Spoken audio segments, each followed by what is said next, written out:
एवं संस्कृत एवं संस्कृत सरिता के भगीरथ श्रद्धेय भुवनेश जी, आदरणीय विनोद जी, संगीत साधना के अप्रतिम आचार्य सागर दत्ता जी, मंच पर विराजमान मेरे अत्यंत प्रिय बड़े भाई श्रीमान हरीश ठाकुर जी, मित्र अर्जुन जी, एवं आज के इस बौद्धिक विमर्श में उपस्थित देश और दुनिया के बहुत ज्यादा पढ़े जाने वाले एवं अत्यधिक सुने जाने वाले बहुश्रुत एवं बहुपठित साहित्यकार, संस्कृतिवेत्ता, लोकाध्येता, शोधार्थी एवं मंच के उस पार विराजमान भव्य भारत का उज्जवल भविष्य महाविद्यालय के सभी तेजस्वी एवं ओजस्वी छात्र छात्राओं, आप सभी को मैं मंच से अभिनंदन पूर्वक प्रणाम निवेदित करता हूं। आपने मुझ जैसे अज्ञ एवं अकिंचन को इस महनीय सभा में वक्तव्य देने के लिए आमंत्रित किया। वस्तुतः मेरी स्थिति इस समय ऐसी है जैसे बकरी की होती है, जिसके सामने ज्ञान के स्वीकार एवं अनुभवी शेर बैठे हुए, और एक होता तब भी मैं सहन कर लेता, इतने सारे हैं और एक साथ। आज के इस बौद्धिक विमर्श का केंद्र है लोक, और लोक पर साहित्य एवं संस्कृति दोनों का गहरा प्रभाव होता है। मित्रों, किसी भी देश के आचार, आहार एवं विचार, इनका आधार होती है संस्कृति, और संस्कृति का आधार होती है सभ्यता। यदि मैं भारतीय संस्कृति की बात करूं तो यह आचार प्रधान संस्कृति है। इसीलिए कहा जाता है एतद् देश प्रसूतस्य सकाशाग्र जन्मनः स्वं स्वं चरित्रम शिक्षेरन् पृथिव्यां सर्वमानवः, कि इस देश के मनुष्य स्वभाव से ही इस धरा पर जन्म लेने से ही अग्रणी है। पर उस श्रेष्ठता का कारण क्या है, तो वह भी बताते हैं स्वं स्वं चरित्रम शिक्षेरन्, अपने अपने चरित्र के कारण। इसलिए इस देश ने विद्वानों का आदर और सत्कार तो किया, पर उनकी पूजा और भक्ति नहीं की। पूजा तो वह चरित्र की ही करती है। भारतीय जनता को तर्क से पराजित नहीं किया जा सकता। हाँ, कोई चाहे तो नम्रता, त्याग, चरित्र और आचरण के बल पर इसे जीत सकता है। इसलिए चरित्र को आधार बनाकर हमारी लोक परंपराओं में गाथाएं रची गई, कहानियां लिखी गई, काव्य लिखे गए, महाकाव्य रचे गए, रूपक उपरूपक नाटकों की श्रृंखलाएं रची गई। किसी भी देश की संस्कृति उस देश में रहने जीने वाले समाज को एक दृष्टि देती है, और संस्कृतियों में भेद होने से समाज के दर्शन में भी अंतर आता है। और संस्कृति के क्षेत्र में इस देश में बड़ी अद्भुत घटना घटी है। सौभाग्य से यह पहला और आखिरी देश है जहां संस्कृति ने ज्ञान के रूप में अवतरण लिया। इस देश की संस्कृति का आधार ज्ञान है, और इसलिए वैदिक संस्कृति, वैदिक जो शब्द है वह विद ज्ञाने धातु से बनता है, जिसका अर्थ होता है ज्ञान। विद से वेद और वेद से वैदिक। पर ज्ञान के विषय में भी भारत की अद्भुत धारणा रही है।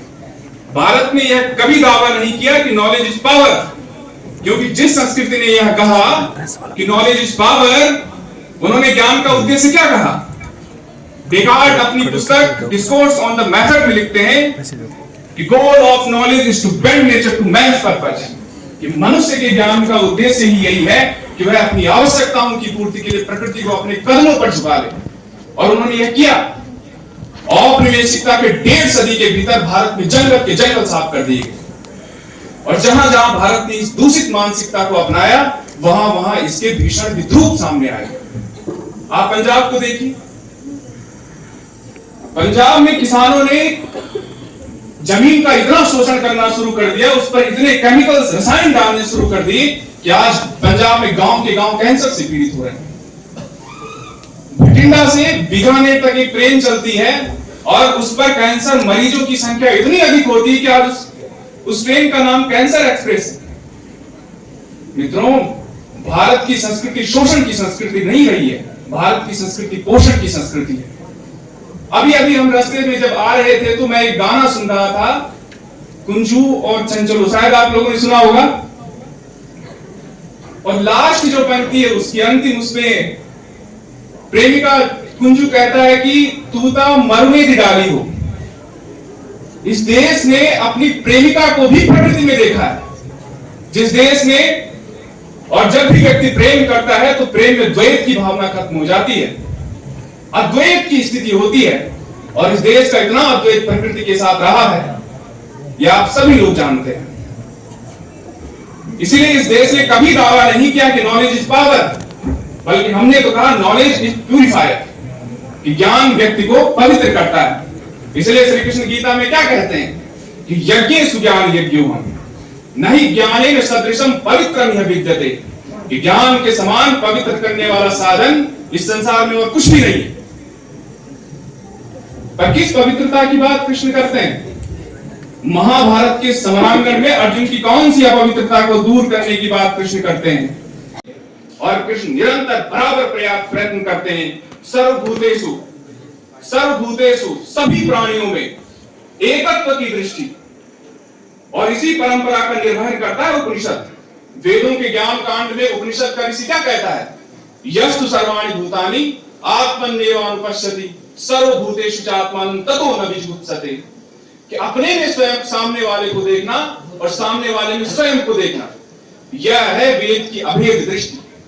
और मुझे बताओ, यदि किसी व्यक्ति की ऐसी अभेद दृष्टि होगी तो क्या वह धर्म के नाम पर, संप्रदाय और समुदाय के आधार पर, जाति के आधार पर, पंथ के आधार पर, मजहबों के आधार पर, भाषा के आधार पर, स्त्री और पुरुष के आधार पर, रंग के आधार पर, अमीरी और गरीबी के आधार पर, मालिक और मजदूर के आधार पर भेदभाव कर सकता है क्या? असंभव। यह है सच्चे भारतीय समाजवाद की अवधारणा, जो उपनिषदों से आती है, जो वेदों से आती है। और इसी परंपरा का संवहन करते हैं उपनिषदों के महान भाष्यकार आचार्य शंकर भाष्य लिखते हैं, ज्ञान के चरमोत्कर्ष पर प्राप्त ऋषि की तपभूत उपलब्धि है शंकर भाष्य।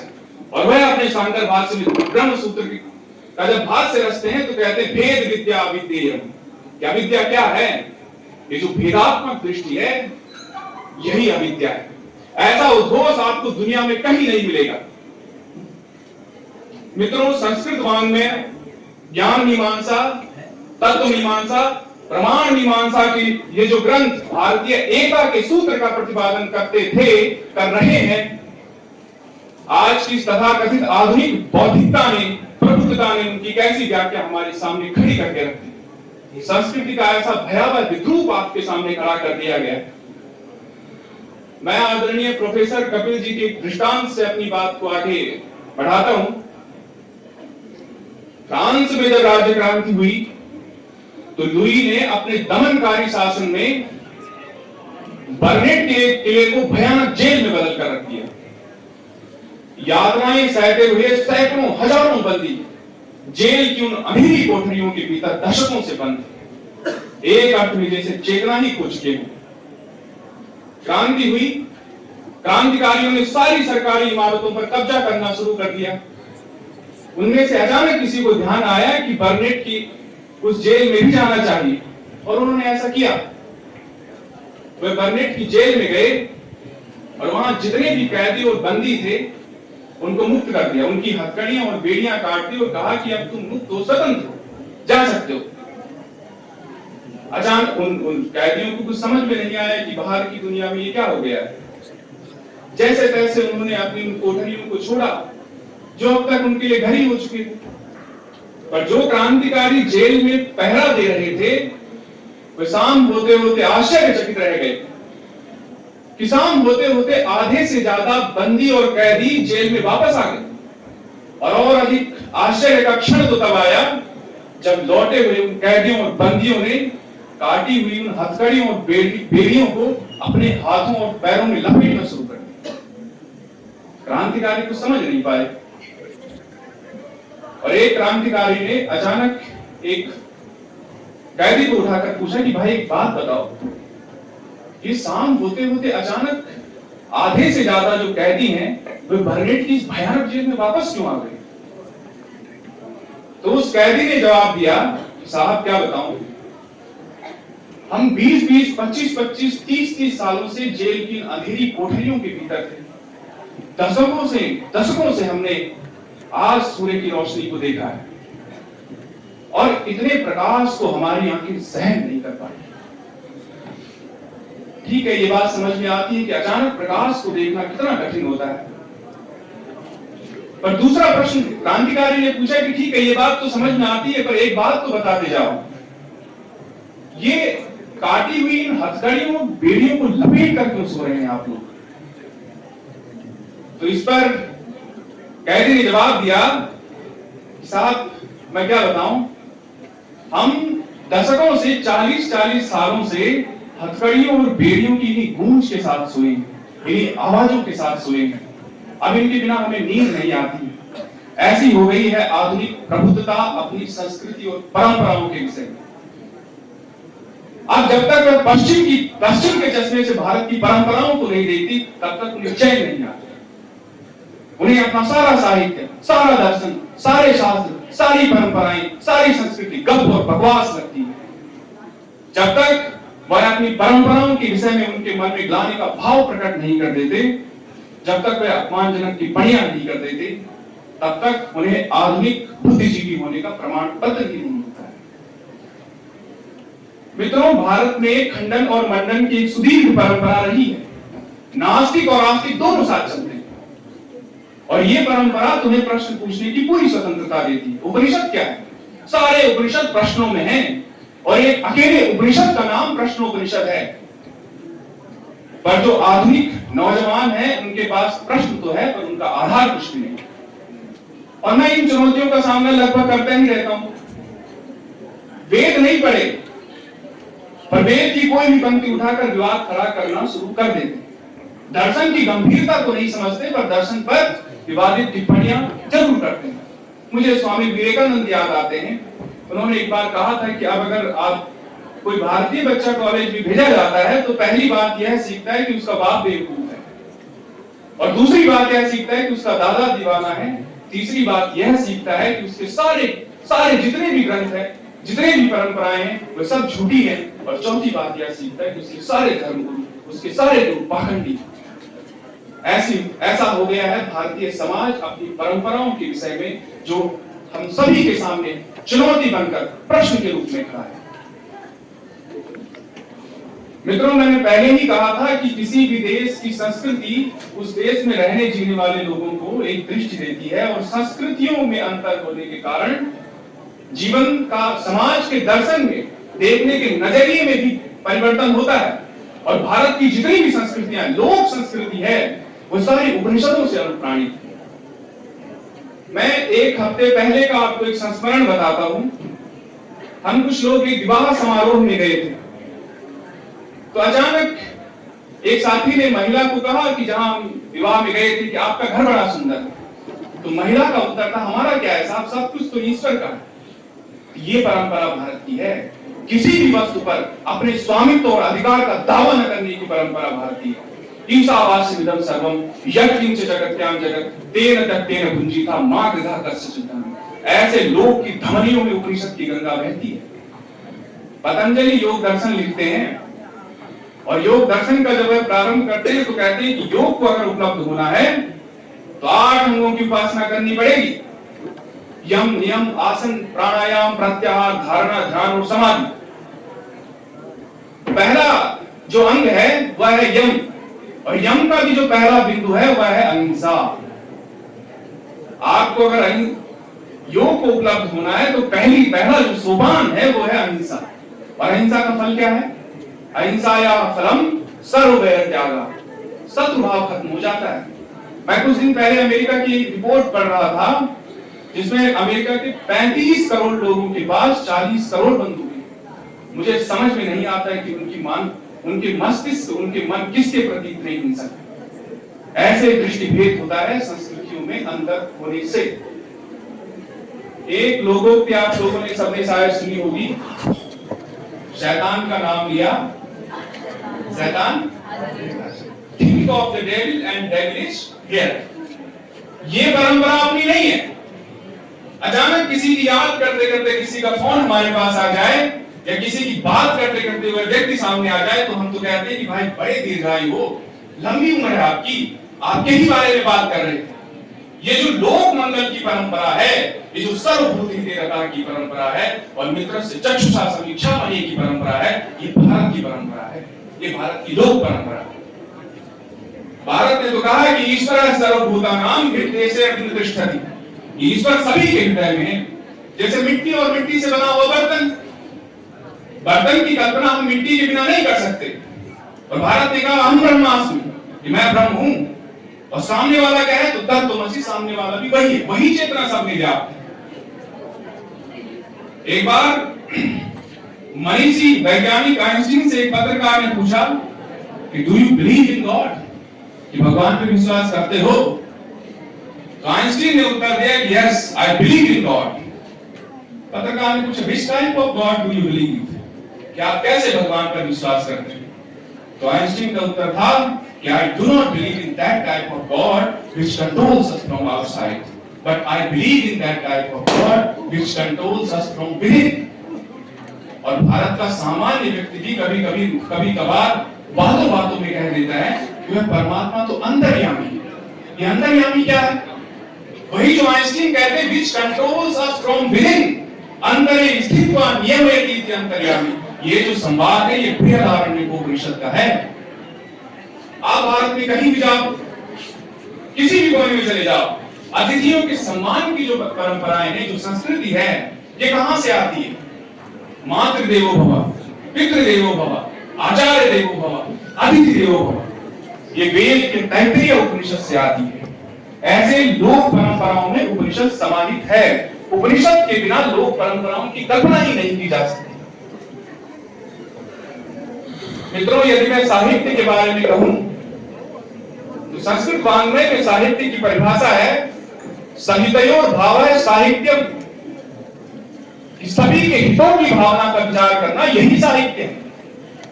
और साहित्य का आकाश बड़ा विस्तीर्ण होता है, बड़ा व्यापक होता है।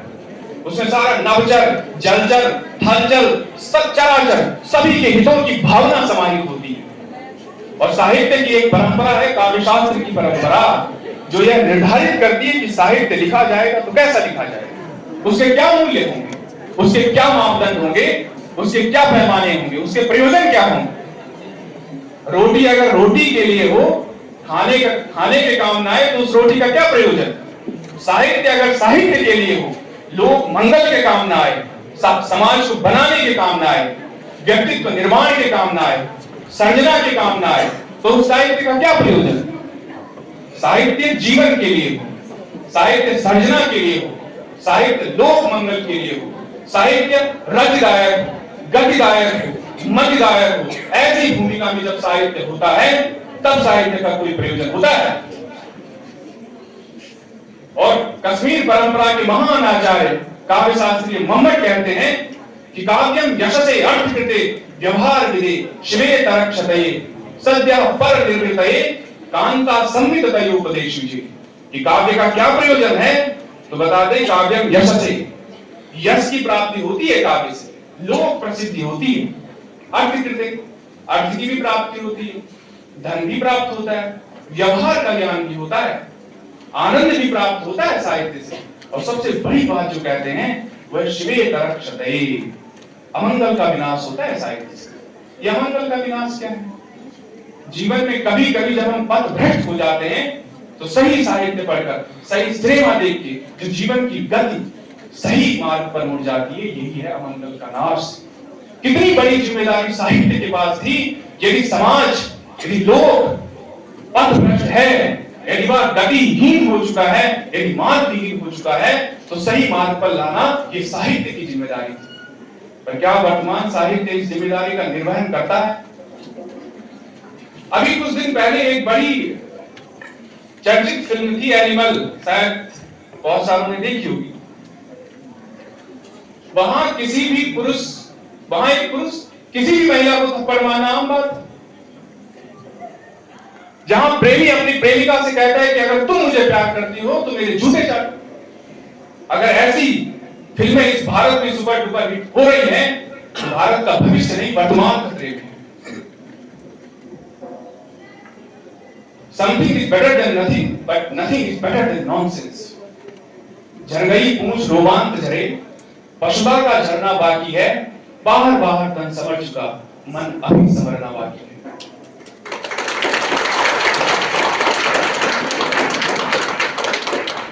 मैं संस्कृत का विद्यार्थी हूं तो कालिदास को पढ़ता हूं। कालिदास जब अपने रघुवंशम महाकाव्य का प्रारंभ करते हैं तो लिखते हैं स्त्री और पुरुष के संबंधों की कैसी मीमांसा कालिदास करते हैं। पहला श्लोक देखिए, वागर्थाभिव संपृक्तो वागर्थ प्रतिपत्तये, वाणी और अर्थ की तरह है स्त्री पुरुष का संबंध, शब्द और अर्थ की तरह। आप ये नहीं कह सकते कि शब्द ज्यादा महत्वपूर्ण है और अर्थ कम। आप ये भी नहीं कह सकते हो कि अर्थ ज्यादा महत्वपूर्ण है और शब्द कम। दोनों का समान महत्व है, दोनों का सहज साहचर्य भाव है, न कोई ज्यादा न कोई कम, बल्कि दोनों सम। ये भारत में स्त्री और पुरुष दर्शन की मीमांसा करते हैं कालिदास। मित्रों, कहने को बहुत कुछ है, पर अब मैं आपके धीरज की परीक्षा नहीं लेना चाहता। आपने इतने धैर्य के साथ मुझे सुना, मैं आपका बहुत बहुत आभारी हूं। और राजकीय महाविद्यालय आनी कृतज्ञताया च हृदिस्थितापि वक्तुं न शक्या खलु यत्नतोपि। आप इस महाविद्यालय परिवार के लिए मेरे मन में, मेरे हृदय में जो कृतज्ञता है, मेरा वाक वैभव इतना समर्थ नहीं है कि मैं उसे शब्द दे पाऊं। और साथ ही मैं धन्यवाद ज्ञापित करता हूं आदरणीय श्रीमान हरीश ठाकुर जी का, जिनके कारण हम यहां तक आ पाए हैं और इस पूरे हिमाचल की लोक संस्कृति को जानने का, देखने का, कुछ करीब से समझने का सौभाग्य मुझे प्राप्त हुआ है। और मैं यह दावे के साथ कह सकता हूं, यदि हृदय पूर्ण रूप से निर्मल हो जाए, यदि मन से स्वार्थ की सारी गंध चली जाए और चित्त से छल की छाया समाप्त हो जाए, तब जिस व्यक्तित्व का निर्माण होता है तो उसका नाम श्रीमान हरीश ठाकुर। अंत में मैं अक्षर ज्ञान से अक्षय ज्ञान की ओर प्रयासरत यहाँ पर उपस्थित सभी शोधार्थियों, सभी विद्यार्थियों की मंगल की कामना करते हुए अपनी वाणी को विराम देता हूँ। धन्यवाद।